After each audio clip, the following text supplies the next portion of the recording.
Welcome to the Up Arrow podcast with William Harris, featuring top business leaders sharing strategies and resources to get to the next level.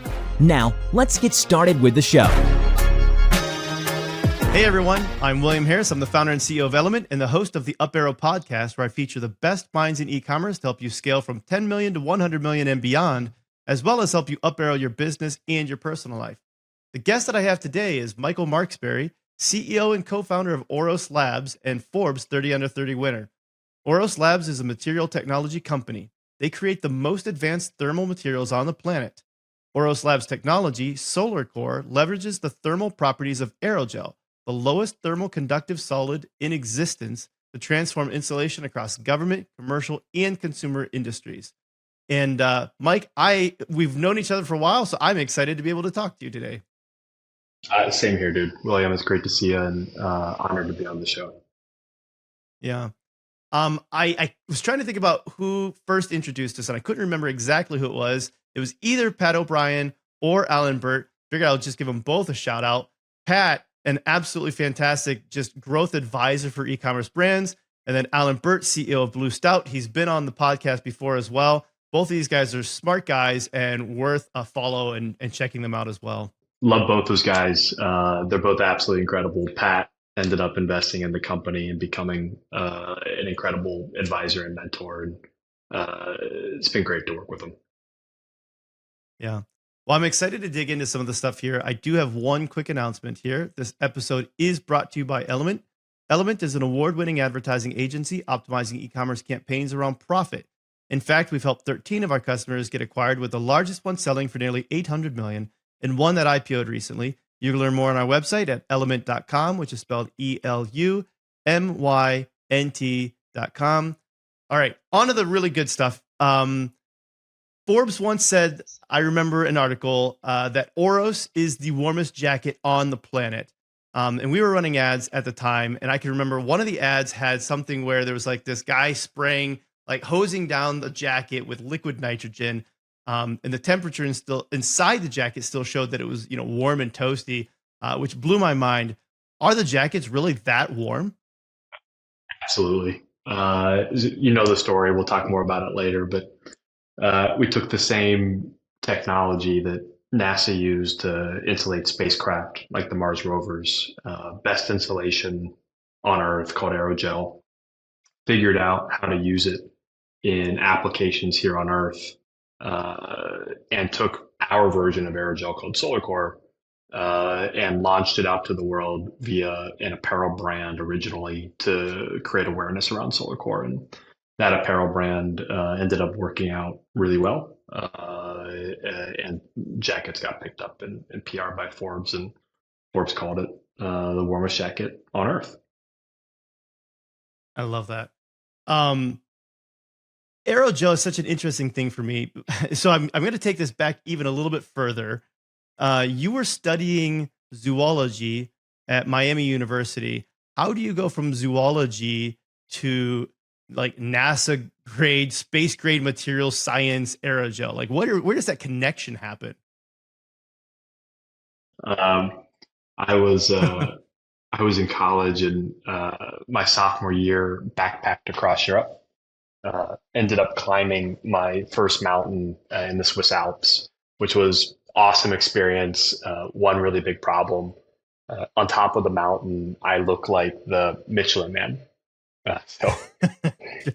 And I'm like, this makes no sense, right? Like there's got to be a way to cut the bulk, still stay warm. So I come back to the U.S. And tell a friend about the challenge on top of the mountain. Rithvik Venna, now co-founder of the company, COO, and we start looking into insulation across not just apparel, but every application, from buildings and structures to cold chain to aerospace and defense.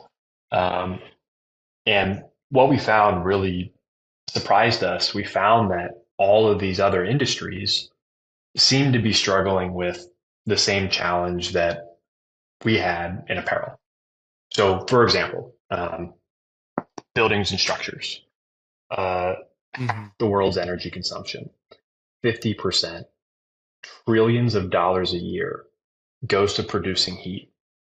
The largest consumer of that heat, buildings and structures.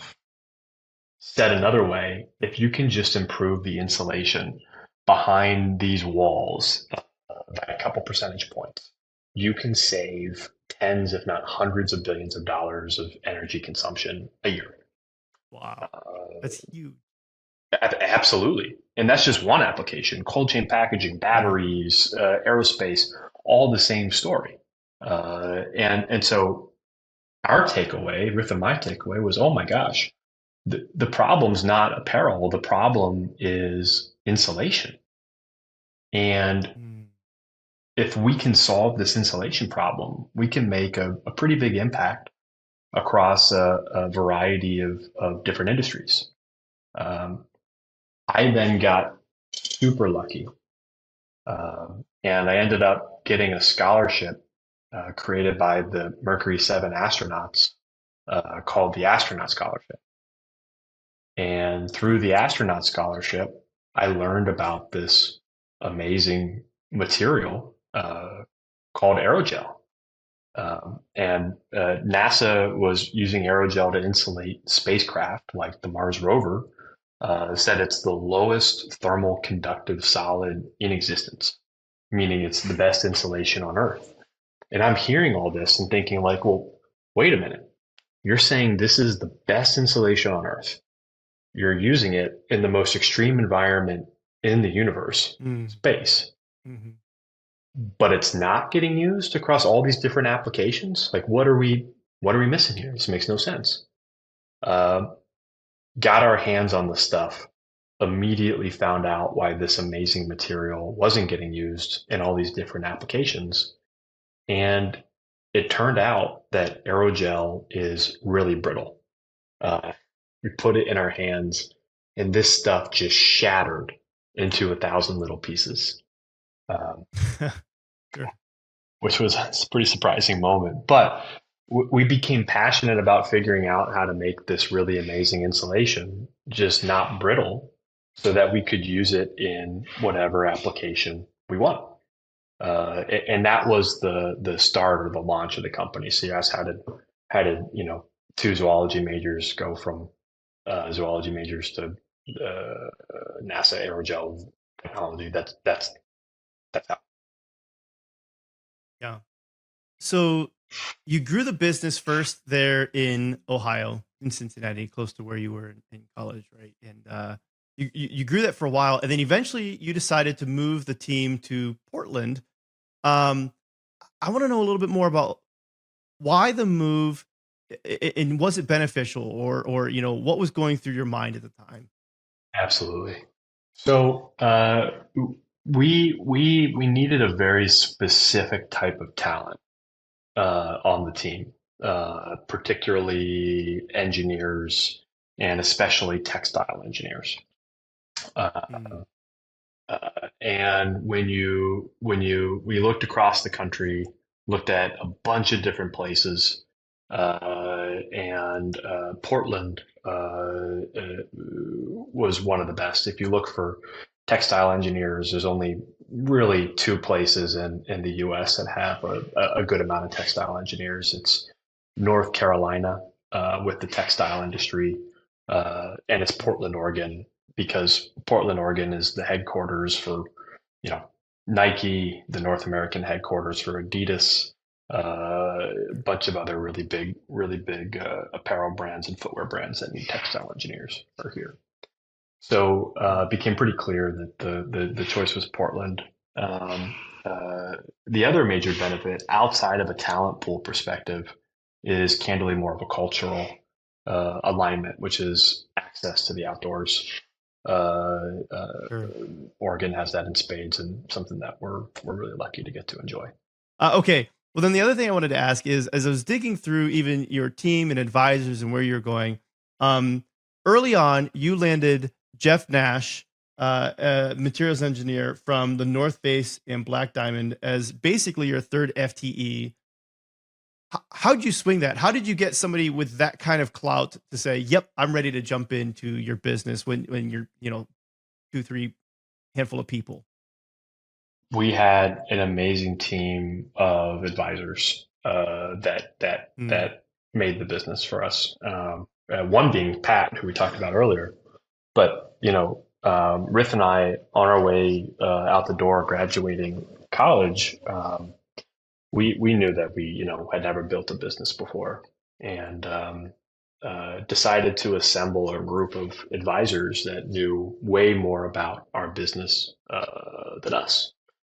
And one of the advisors on that advisory board was a guy named Joe Flannery. Joe at the time was CMO of the North Face. And now he runs apparel for Callaway. So he heads up like Travis Matthew and Jack Wolfskin and all those brands. And we had built this relationship with Joe as well as everybody on the advisory board, and said, Joe, hey, look, we need a CTO to run future technology development. And Joe goes, I have just the guy. Connects right. us to Jeff, who at the time was, heading up the innovation team at the North Face when Joe was CMO. And Jeff and I hit it off and ended up joining the company, and honored to have him here. Yeah. I like that you talked about the very beginning, you guys put together a team of advisors. I don't know that I've ever talked to anybody successful that didn't have a team of advisors or mentors or something like that helping to guide them along the way. I think there's so much wisdom in that, and I love that you guys did that. Completely agree.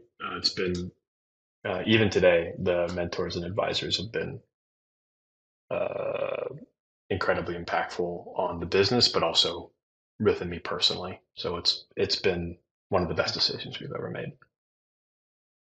Yeah.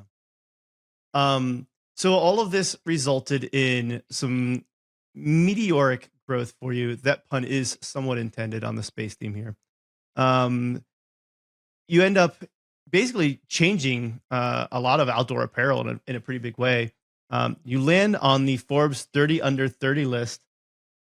And I just got to ask, like, what was that like? Is that something, did it just kind of completely surprise you? What was that experience like? It was cool. Someone's got to nominate you and all that. So we never did Sure. anything for it. So it certainly came as a bit of surprise. I think for better or worse,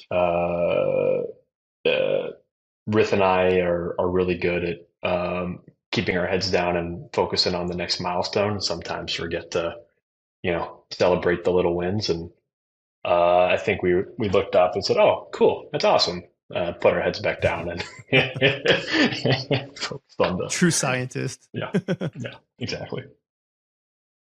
Yeah. Um, so I want to talk about the growth of, let's start with Oros, because that's really the one that launched all of this, the apparel brand.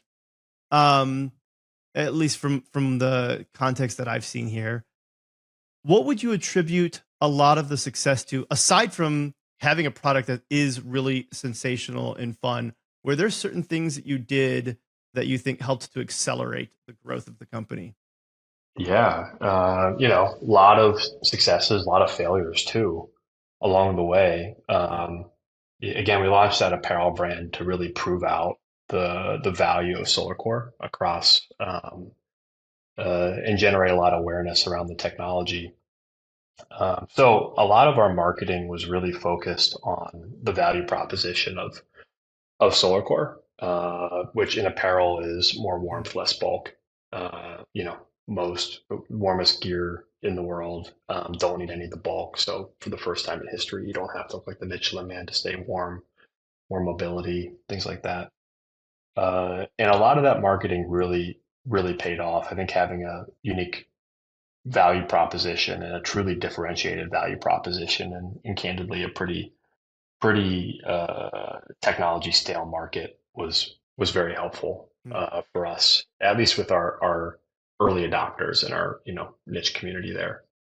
Um, Simultaneously, I think we did a lot of marketing stunts that paid off as well. You mentioned, William, the liquid nitrogen demo. That one was a great hit, as well as some others. So I think those are some of the things that Who really, came up with that one? What made you say? I see a lot of brands that'll do something. It's like, okay, less bulk, more warmth, and then that's the ad. But you took this to a completely different level. Were you guys just sitting around and you said like, hey, what happens if I spray with liquid nitrogen? Like, how did that come to be a thing? yeah. Uh, so when Rith and I launched the company, we launched it heading into the summer of our senior year. This is when we launched the apparel brand, and right away, we got in contact with, believe it or not, Discovery Channel Canada, and they said, "Hey, we would love to do a feature on Oros and Oros apparel." And so we said, "Absolutely." What we didn't think through is they were flying down to Oxford, Ohio, where we were going to college in the summertime, to show off insulated apparel. Yeah, sure. And those two things don't mix. And so No. all of a sudden we go, crap, we need to come up with a demo to show them, how well this stuff works. And Rith and I, both science geeks, were both working in labs. And in Rith's lab, they kept this massive vat or container of liquid nitrogen. And so we both turned to each other and we're like, dude, this is the idea. Let's spray one of Yeah. us with liquid nitrogen, put thermal sensors on either side, and show that, liquid nitrogen is negative 321 degrees Fahrenheit. Show that this jacket can really keep you that warm. And we did the test, and candidly, the first time we did it was when we were getting recorded for Discovery Channel Canada. So I think we lucked out that it worked, and that's how we came up with the liquid nitrogen demo.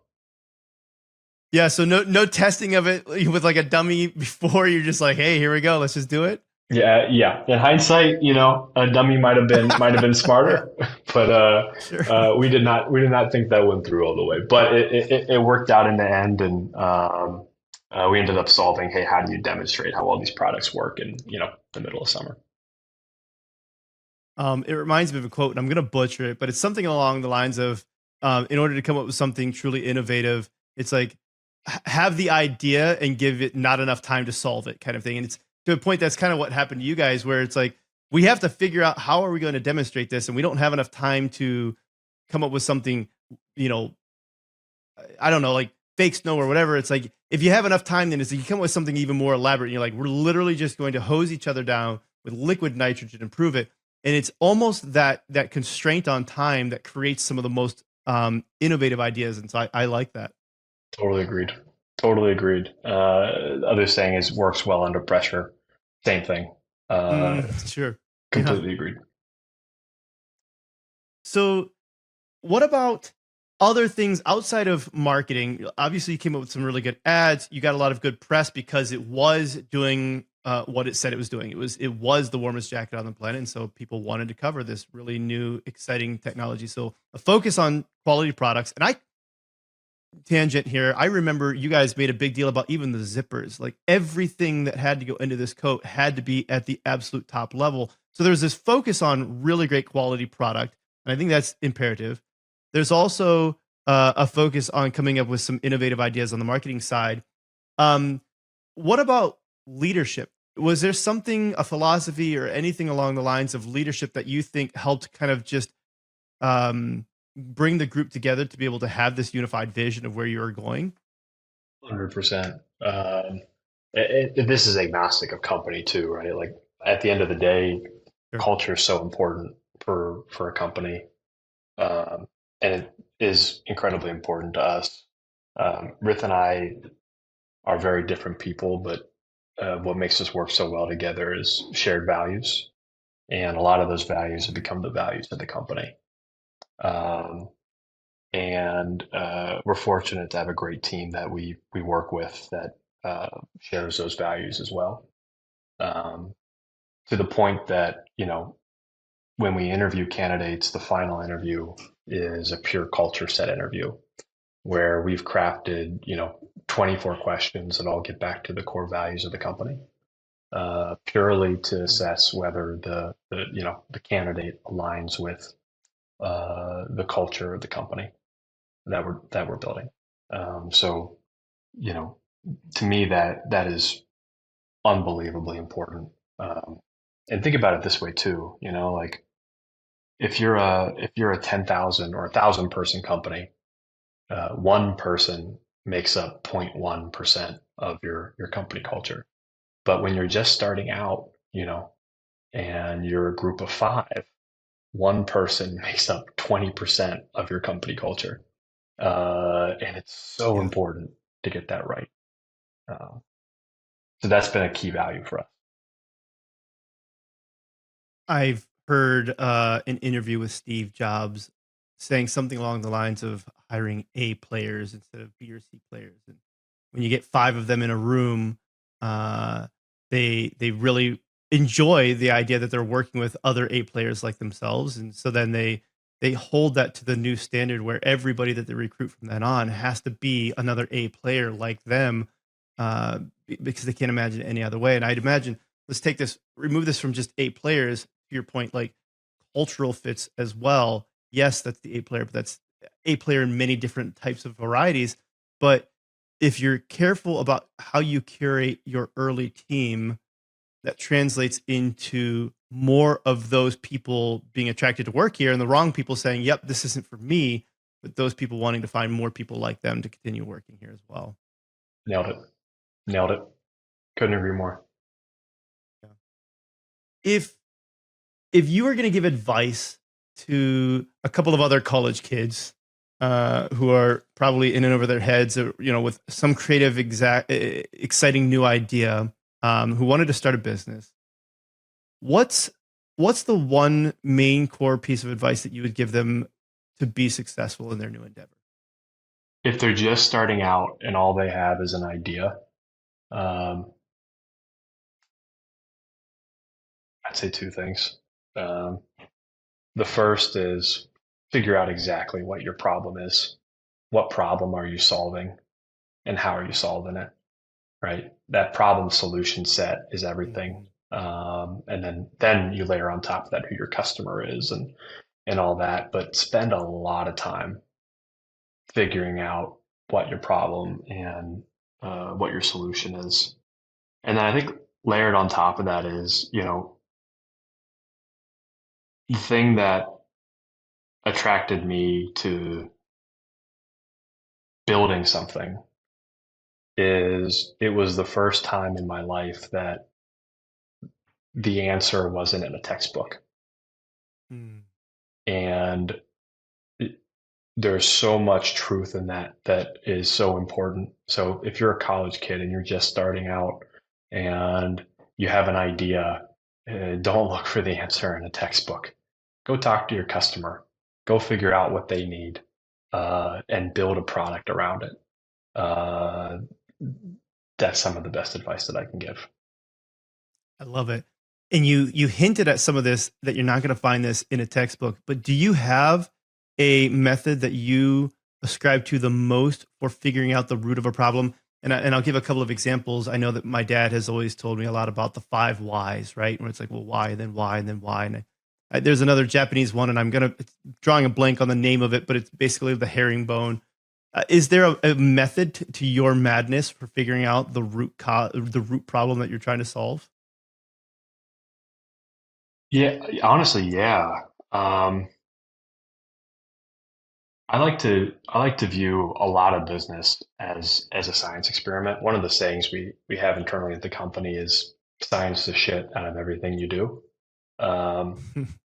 And what we mean by that is like, what is a science experiment? A science experiment is you have a hypothesis, whatever that hypothesis is, and you test that hypothesis. And either your hypothesis is right or it's wrong. If your hypothesis is right, great. Okay, keep doing that and scale it up. If your hypothesis is wrong, great. Take that learning and apply it to reformulating your hypothesis and try again. I think, we as humans have such an innate fear of failure that when we test a hypothesis and it's wrong, we get so upset, right? Like, and a lot of times we'll give up. I think there's this idea of if you view it as a science experiment, because you're going to get it wrong a lot, especially if you're Yeah. trying to build something, you're going to get it wrong and you're going to get something wrong every day. But if you learn from it, and you keep improving and you view it as a science experiment, if you have grit, one of the core values of the company, you're much better set for success. Yeah, I love that. So we've talked a little bit about the backstory. We've talked about growing it. Where are you at now? What is the new phase of where OROS Labs is going? Great question. So we are a material technology company, and we sell our technology, Solarcore, across three main industries: government, consumer, and commercial. Consumer is consumer brands. So today we insulate footwear and apparel for some of the leading footwear and apparel brands in the world. Everyone from Merrell to LL Bean, Cabela's, Helly Hansen, you name it. Commercial is everything from aerospace components to batteries to cold chain. But one of our largest partners today is government, namely the United States Department of Defense, where we're honored to work on several contracts and programs spanning everything from tactical shelters to cold weather apparel to pipe insulation, for example. So that's the business, and our vision is to completely transform thermal materials cross-functionally across all these different markets and industries. That's cool. And to your point, it has significant ecological impact potential here, because if you can reduce a lot of that energy needs, that's a big deal. Exactly right. Exactly right. There is immense sustainability in drastically reducing energy consumption and also drastically reducing material usage as well. Yeah, that's a good call out too. Michael, this has been really fun. I want to dig into some of the personal side of who is Michael Markesbery as well, because there's some fun stories there I think that people can learn from also. I like asking people about their childhood because I feel like there's things in our childhood that shape us to be the type of person that can be successful in whatever that endeavor might be. And I understand that you used to have, you were able to have dinner with your grandparents when you were young, and that your grandpa had the same set of questions and the same story. And so my first question is, what were some of the questions that your grandpa would ask you at dinner time? That's so awesome that you know that. It was just one question that was asked every night, and the question was, "What is your name today?" And my grandfather on that side immigrated to the U.S. Ultimately, a story of grit. Immigrated to the U.S. Became a doctor, raised his family, immigrated a lot of his brothers and sisters over to the country as well. Has overcome a lot of hardship, and I never understood why, but every night at dinner would ask me the same question. Would ask, "Hey, Michael, what is your name today?" Which even the question itself makes no sense. Like, my name's in the question. He knows exactly what my name is. And the older I've gotten, the more I've started to realize what it is he was asking, which is, who are you going to be today? And to me, that's become an internal philosophy of, really ultimately of grit is know who you want to be and always strive towards it. Yeah. I think that's interesting about the name idea. There's so much power in names just in general. A lot of people take significant time to think about the names that they're going to name their children, their pets, even because we associate a lot of meaning behind that, and um, just that idea of you get to a point define what your name is each day. I like that concept, and I think I almost wish more people would look at it that way. Where it's like, what's your name today? You know, um, my name is not failure today. My name is grit today. My name is science, maybe, right? Like I'm gonna science the heck out of this, like you said, or whatever that might be. But it's like there's a lot of ways that we could look at this and define who we are almost by just recognizing that name. Totally. Well said. Well said. So he also told a story. You mentioned that he told a story every night. What was the story that he would tell? Yeah. Story that I've now heard 1,000 times, which was his story of immigrating to the U.S., first living with a family member in New York. You know, didn't have two nickels to rub together. The typical immigrant story was the consistent story every night, for sure. If not that, I think learning to count to 10 or something in Arabic or something like that. sure. And I think that also hearing that story over and over again probably instilled that grit into you as well. So, like you said, that's a part of your company culture. That's a part of what's made you you. And I think that that's played a large role in that grit. Completely agreed. Completely agreed. So, Very fortunate to have that upbringing. there's one more question about the dinner here because there was a lot of fun stuff that I was able to find out about this. I understand that you were quite the entertainer at dinner as a child as well. What kind of entertainment are we talking about? I don't know if this was forced or not, but my not just me, but I have two sisters as well, and they're both absolutely amazing. But our parents would force us to do.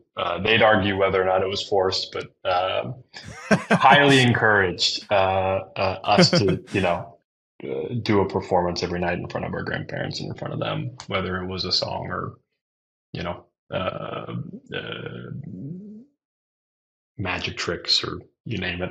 And Yeah. that was definitely a daily occurrence growing up as well.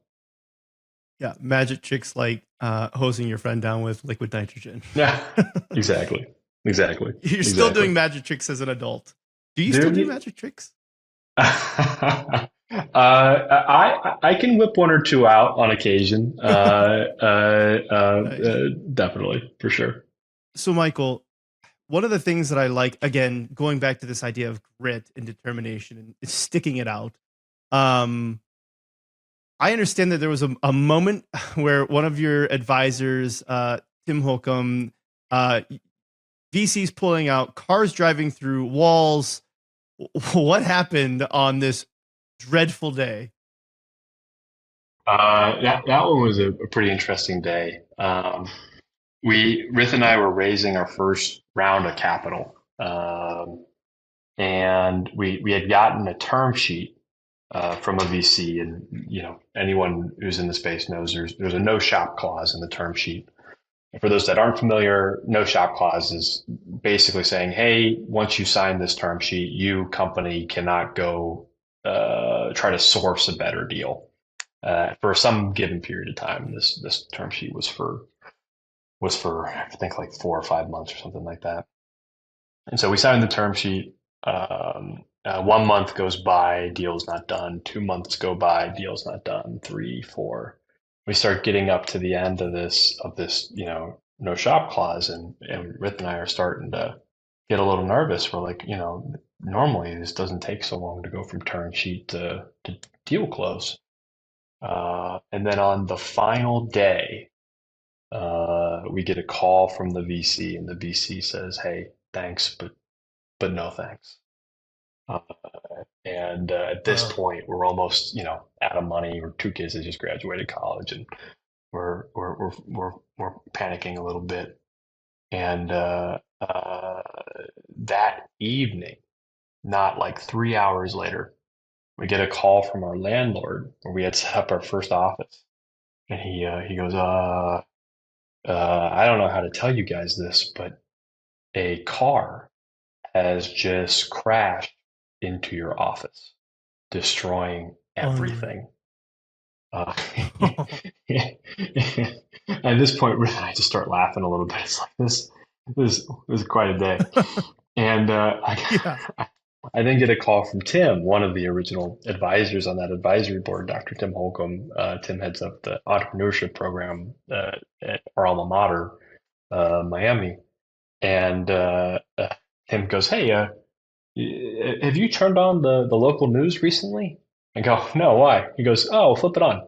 We flip it on, and we just see this car that carabined off the highway and was teetering in and out of our office. Uh, and Oh my we start goodness. laughing. Tell Tim what's going on between that and the fundraise, and he goes, "Hey, let's grab breakfast tomorrow and let's figure this out." So first thing in the morning, the next day, 7 o'clock, we're sitting down at this breakfast place and mapping out, how we're gonna pull around together, come up with a plan. I spend the next, couple weeks on the road, meeting with VCs from New York to San Francisco. End up getting a term sheet at better terms than the original round or the original term sheet. Close the round, get everything done, that's the story. So, two things in there: have grit and have an incredible group of people around you. Um, I feel like again, when I talk to a lot of other founders, I can't remember the last time somebody didn't have a story similar. Not exactly like that. Nobody that had a car driven through them, but just this idea where they're usually up against what seems like an impossible situation, and this is the turning point where everything's either going to crumble or it's going to succeed. And there's this moment where that grit is what pushes them through into the success that they see. And I love hearing that, because if you're building a business and you haven't yet come up to that point, um, be prepared because I think that it's almost inevitable. But also, um, just be ready for it. Be ready, knowing that preparing the company in whatever way that you can, preparing yourself mentally in whatever way you can, and preparing yourself socially. To your point, where it's like, make sure you have a team of advisors or mentors or whatever in place ahead of time, because you don't want to get into that situation and not have those things in Nailed it.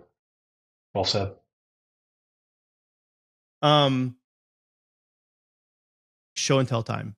From what I understand, you have got some pure aerogel right there in your office. Yeah, let me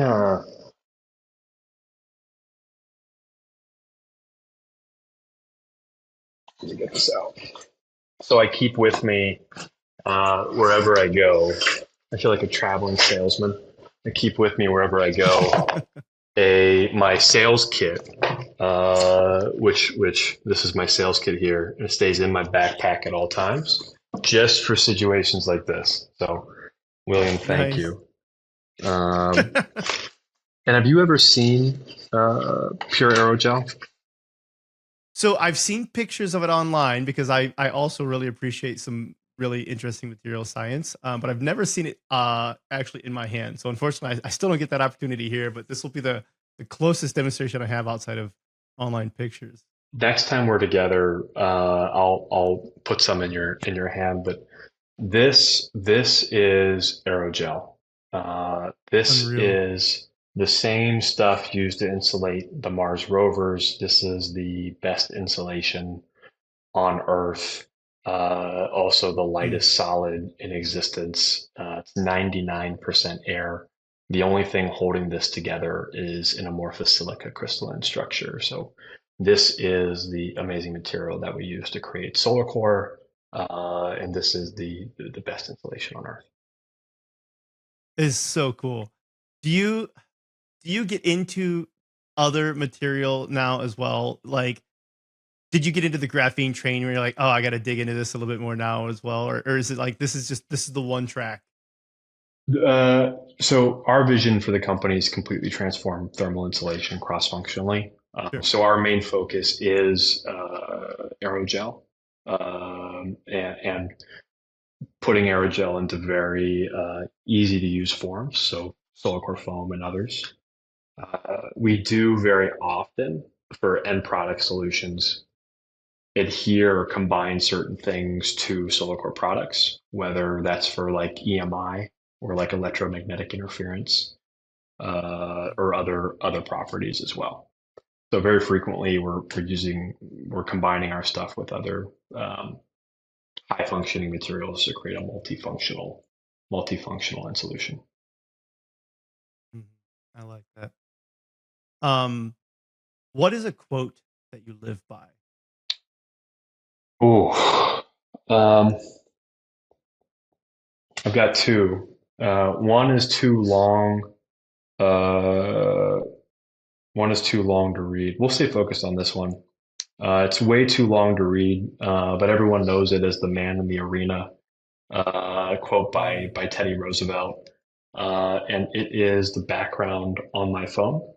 And I would encourage uh, anyone who's starting on an entrepreneurial journey to read it because I think, at least for me, drew a lot of inspiration from it. So George Mallory, incredible human, an adventurer, and Tenzing Norgay and Sir Edmund Hillary were the ones first accredited with summiting Everest. And well before them, George Mallory made an attempt. And on his way up, he was last seen disappearing into the clouds above Everest, never to be seen again. So no one really knows, whether or not he made it. He made it to the top, but he did not come back from that attempt. And before he before he left, someone asked him, why would you why would you go and try to do this thing? Why would you go try to summit this mountain? And I'm gonna butcher his response because it's a lot more eloquent than this, but he basically said, if you can't understand that there's something within inside man that responds to the challenge of this mountain and goes out to meet it, that the struggle is the struggle of life itself, upwards and forever upwards. You won't understand why we go. And I think that is the distillation of human spirit, in the inexhaustible human willing or have grit that I care so much about. I love that. I got goosebumps just hearing that. I have not heard that before, and I'm glad that you told me that. Thank you. You strike me as the type of person who's not just sciencing your business, but sciencing your life. On the podcast, I call it up arrowing, which is actually from Newth's up arrow notation, which is a mathematical thing for making massively big numbers, and that's the geek that I am. What are some areas in your personal life that you're working to constantly improve? Ooh, ooh, good question. Um, Man, inexhaustible human willing. There's always a gap between who you are and who you want to be. Personally, right now, whenever I have free time, I'm trying to get better at something. In the summertime, which it's coming up on summer season, so I'm super excited. Summertime, that's kiteboarding.